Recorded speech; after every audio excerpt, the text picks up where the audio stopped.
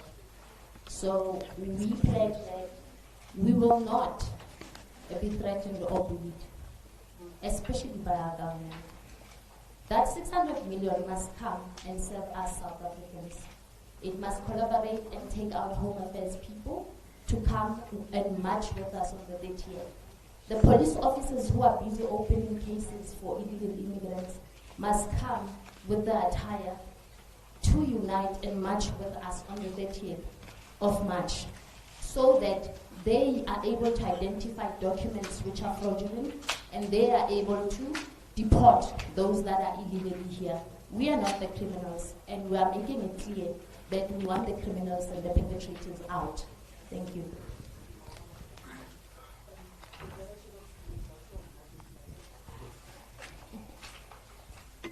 We as COTI, we are taking the declaration and making it a signature, putting it in ink, black ink. Thank you. Greetings to the House, the media, and the leaders that are here. I think it will be an injustice if we don't address the President as well as we are here. And I would like the leadership to just give me a few minutes to address a very crucial, important message that must reach his ears. As concerned South Africans, under Put South Africa First, a civic organization, noted President Ramaphosa's address with disappointment. The President failed to provide realistic solutions or a clear timeline for implementation. He minimized the need for practical, immediate action. We believe the President is gaslighting the nation.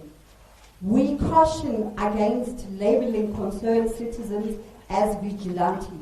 In the absence of government action, citizens will self-organize to find a way to address their issues without state cohesion. Points of entry, borders and harbors need immediate attention and enforcement. We oppose the establishment of refugee camps and asylum seeker camps at our borders. Such camps will create uncountable border management and further compromises the national security. We demand the protection of South African fundamental human rights, safety and justice. Mr. President, civilians fighting for their country and its citizens cannot be threatened in silence, nor should armed forces be unleashed against them. Mr. President, do not forget these citizens are also members of society and are directly affected by illegal migration, and that is out of control. It is your duty, Mr. President, to stabilize the country and protect our sovereignty. We demand immediate action, not diplomatic speeches. Thank you.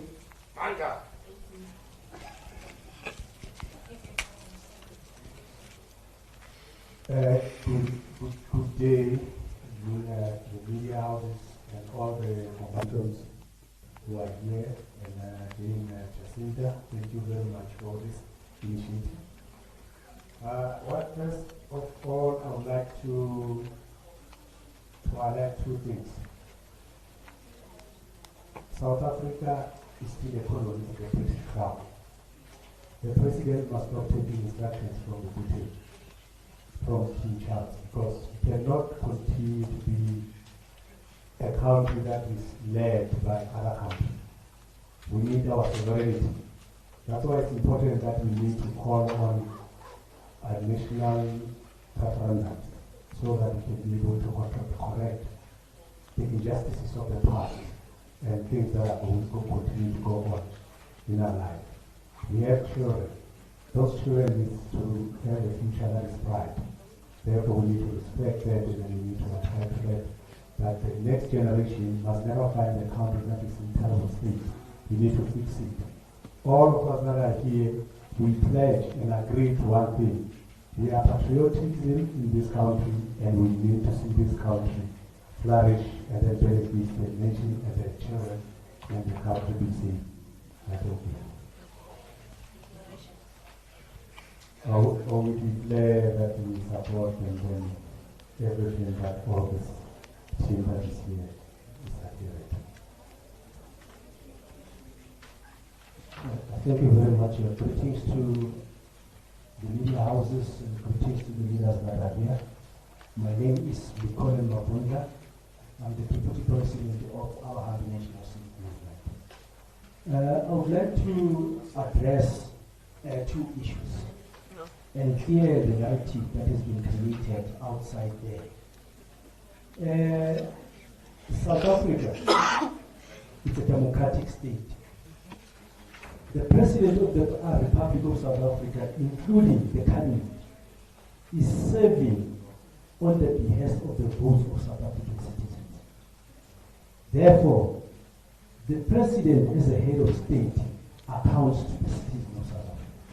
And if the citizens of South Africa are unpleasant or unhappy about the manner in which the government is running the government on our behalf, it's a right of citizens to rise up, especially when citizens have given numerous memoranda to say the President will have an issue, we have a problem in this country.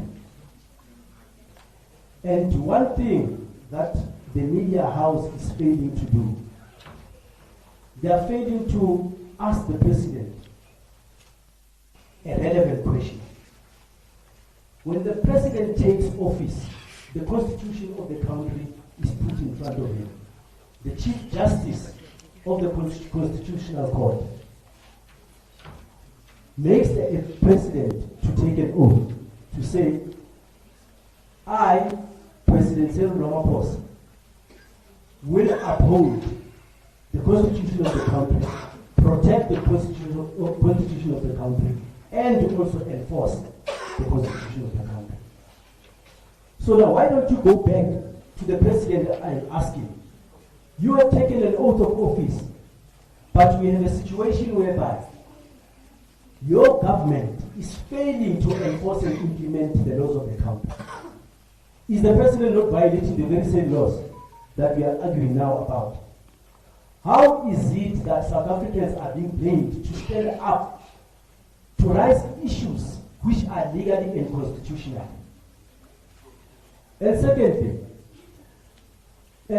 we seem to sensationalize the problems that South Africans are facing. We are suppressed in our own country. You know, when democracy fails, that's when dictatorship and autocratic rule comes in. The government was able to go and mobilize 600 million to suppress South African voices, which are unhappy about the illegal things that are happening in the country. Anything that is illegal is criminal. But we want to normalize criminality. And we are saying, it cannot be that we sit back and not protect the sovereignty of the state of the Republic of South Africa. Some presidents in Africa have pronounced and said, the problem of immigration cannot be blamed on them. Those people are not called names. Donald Trump has implemented immigration crackdown with impunity. Nobody has ever named him. But when poor South Africans are standing up to say, we have an issue, we have a problem that needs to be addressed, we are named xenophobia. So therefore, as our movement, we don't serve any political influence. We not serve any political party. We are an independent civic organization. And therefore, all the legitimate issues that are pronounced in this declaration, we fully support them. And we support this declaration of peaceful marches that will be rolling over the country in the coming few days. And I'm saying that this event is not about much and much. It's about South African citizens and South African civil society. Thank you. Before I think you are our last speaker. This side. Oh, please, I'm not limiting people to time, because from what I'm understanding from our place, we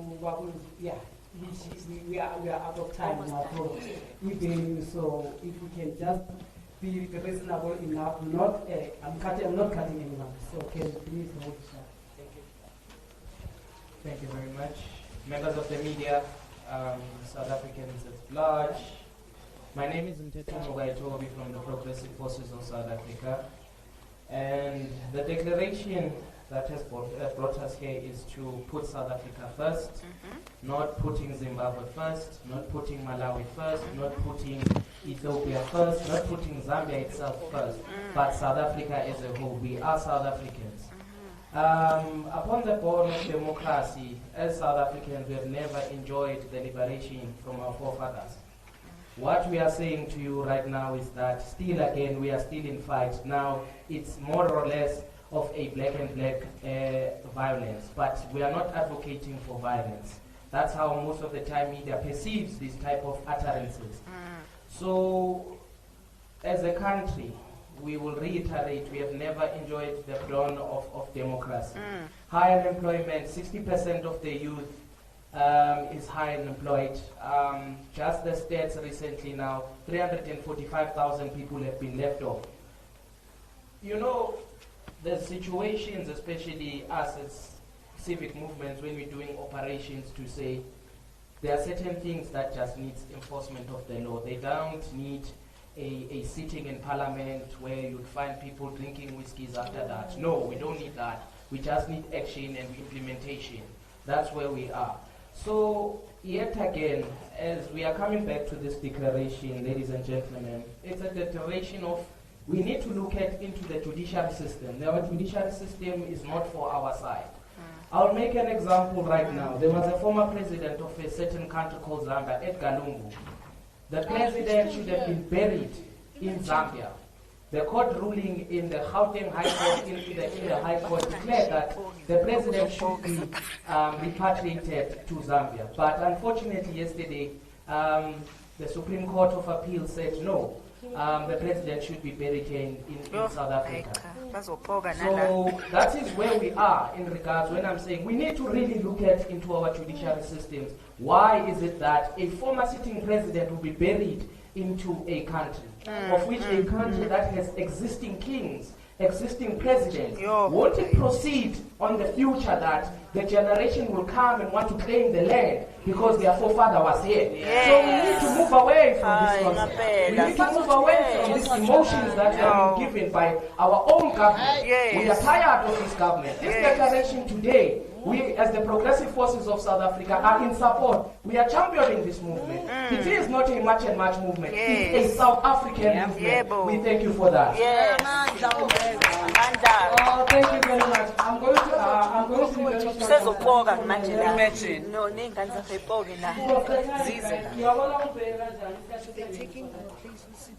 How?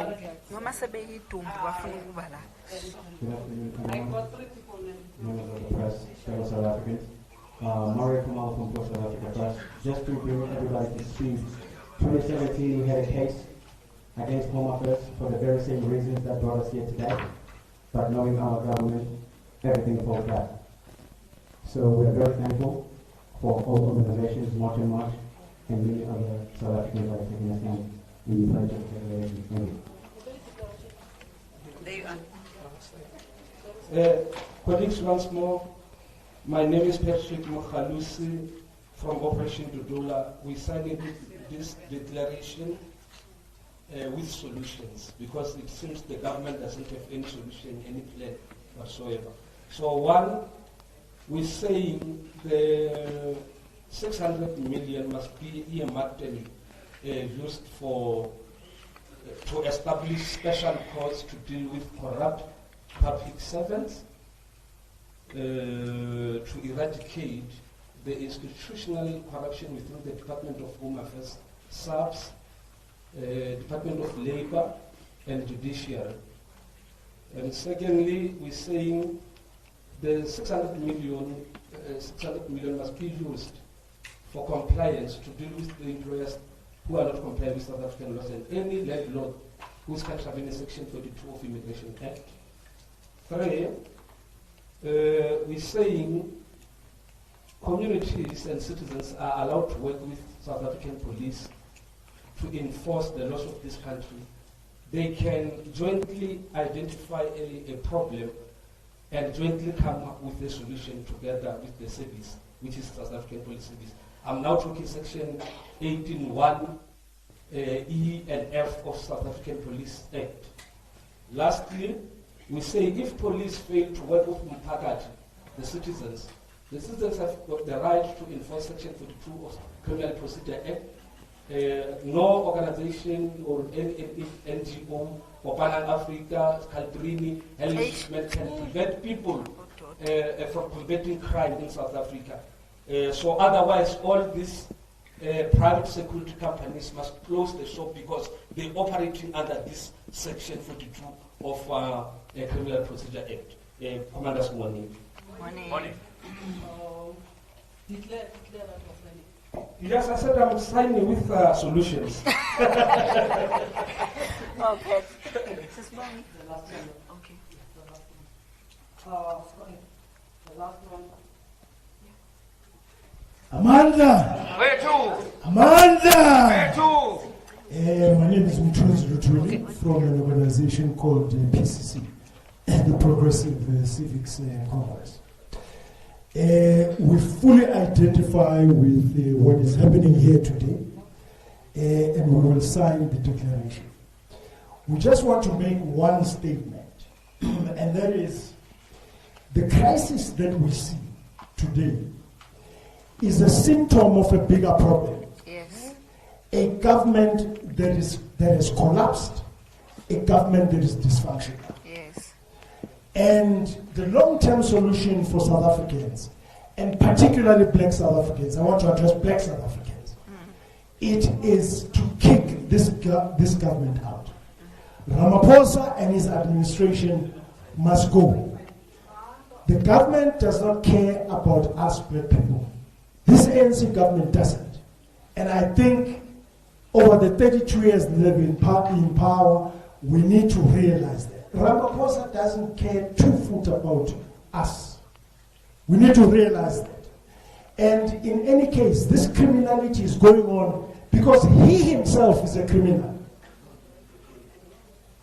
What do you think is going to happen? Do you think the police generals are going to enforce the law and chase criminals when they know that their own boss is a criminal? It's not going to happen. And so we say to black South Africans, it's about time that we kick this government out, and 2029 is too far. We need to do it sooner. Thank you.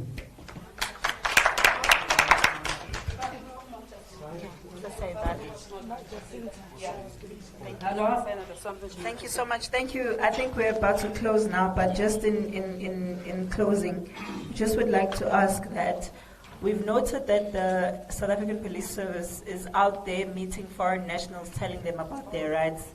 We've seen it happening in many different parts of the country, and they were telling the businesses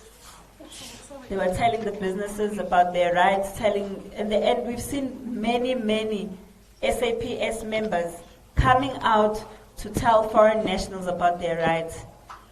We are asking the Minister of Police, can you extend the same grace to South Africans? Can your SAPS members come out and tell us about their rights? Because we saw in Mayfair, South Africans were kicked out by Somalians. And we didn't get any grace from the government to come and tell us that no Somalian is allowed to kick us out in our country. In fact, no police responded to that. And I had a number of South Africans from Mayfair complaining that they are being kicked out in their own country by Somalians. Can we have the same grace from our government to respond with the same urgency as they do when foreign nationals are calling them out? We know we don't have money sitting under our beds like them that we can give you to the SAPS members. But you are not doing this job because you are supposed to be paid by us. We're already paying you through our taxes. And then also, there's a lot of people who are talking about this issue of illegal immigration, but can we ask the media to reach out to people in the diaspora to explain the problems that they're also facing when it comes to people getting documents and they're pretending to be South African in other countries, and how this is ruining the reputation of this country. This issue is much bigger than just being here. It's gone into the international world, where we are demanding even to know those Irish people who are deported back to South Africa, are they South African? Because we saw a Nigerian woman claiming to be South African being deported back to Nigeria, when she could have just taken a plane straight to Nigeria. Yeah. Now we must also forecast another cost of her being transported from South Africa to Nigeria. This country keeps spending more and more money on foreigners, and really, we'd like to know how much is the government spending on addressing this issue of foreign nationals, from our prisons to our schools to the nutrition they're spending on giving them, to the SASSA grants that they are getting, to the hospital, everything. We want to know how much the government is spending on foreign nationals in this country. And lastly, we are calling on the South African Police Service that on the 30th of June, since you will have unlimited resources, all the police are not working, please use that as a day to go house to house and arrest illegal immigrants. Because the march is not going to go on the whole day. You're going to be paid for the whole day. So when the march is finished, use it as a day to go house to house and remove illegal immigrants from our communities, because we don't feel safe. And this is a call that all South Africans are making, that 600 million, we must see it going to work on the 30th. Go and remove illegal immigrants from their homes Go and verify the documents from the bill. Don't meet them and tell them what their rights are. Go and tell them what laws they've broken and arrest them. That's a job of SAPS. If they wanted to know their rights, they were not going to be using Aboseri and them because they know their rights. They've got lawyers for human rights and what's that other one you just said, Kopanang, whatever. Those people spend money. Right now, the Department of Home Affairs has more litigation from those organizations, foreigners, than they do from South Africans. Is that not the most ridiculous thing I've ever heard in my life? Foreigners are the ones taking the Department of Home Affairs more than South Africans. And this thing of blaming the system of Home Affairs for all the problems, the system of Home Affairs should not be overcrowded with foreigners anyways. The system should be for servicing South Africans. All those applications for foreigners, put them aside. Focus on the South Africans who don't have IDs, whose identities are stolen like Chidima. That's what you must focus on. Don't tell us that refugees and asylum seekers are waiting for their documents to be processed. South Africans are waiting for their IDs. They don't have jobs. They need passports. Some of them want to travel for jobs overseas. That's what we want to hear. We don't want to hear Home Affairs telling us they're busy processing refugee documents. That's secondary to what we want as South Africans. We can't have 4 million South Africans undocumented. Then you want to tell us you're processing refugees. We are demanding for the Department of Home Affairs to process South African documents first. Thank you. Yeah. Wow!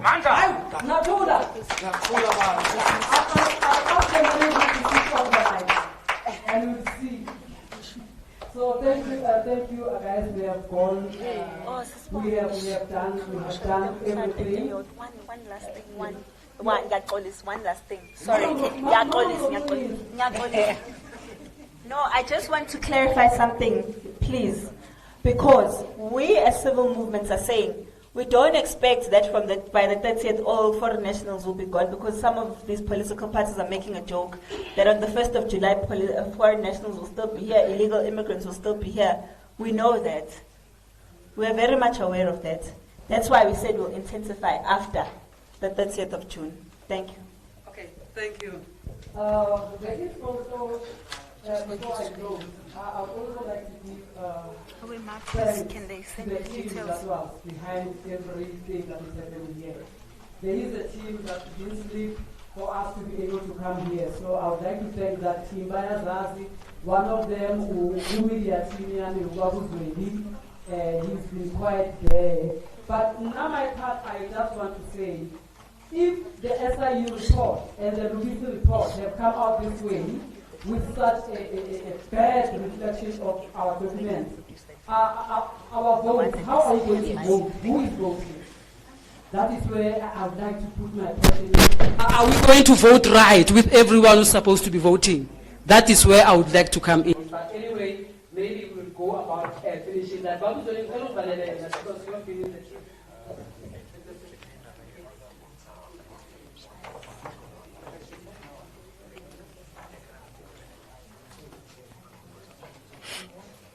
Oh, okay. I think you saw the Ramayana where the journalist was saying there is a video where the was saying people are going to perish. I think everyone who has seen it, legal action is going to be taken to the journalist. Thank you. So for anyone who will try again to do that, please come with evidence, or otherwise legal action will be taken against you. That is how we are going to operate now and forever.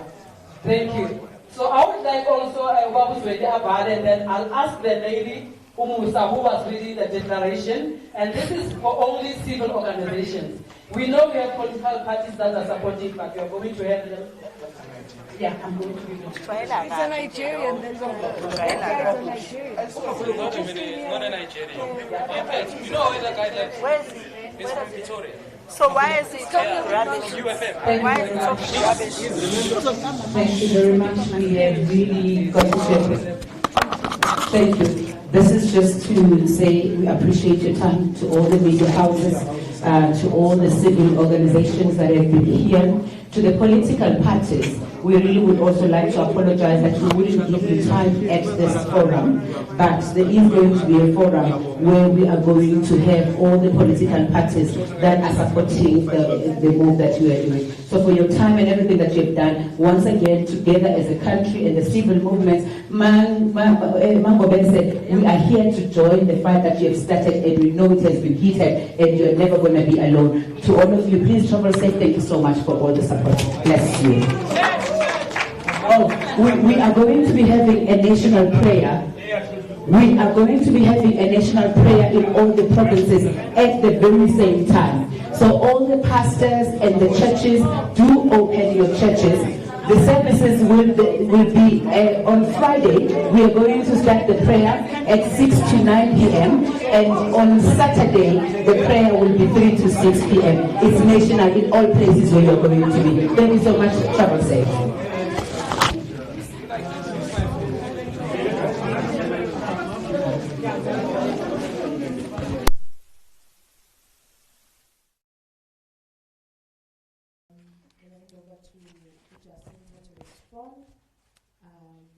I'd like to see a show of hands, please, for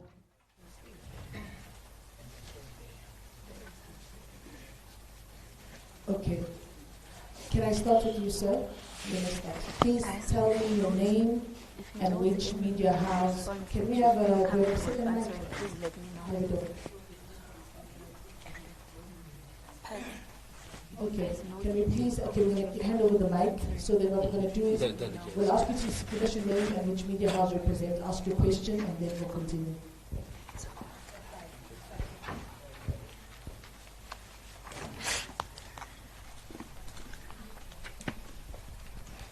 Thank you. Good afternoon. My name is 𝐬𝐮𝐬𝐜𝐫𝐢𝐛𝐞. I'm from Radio 7.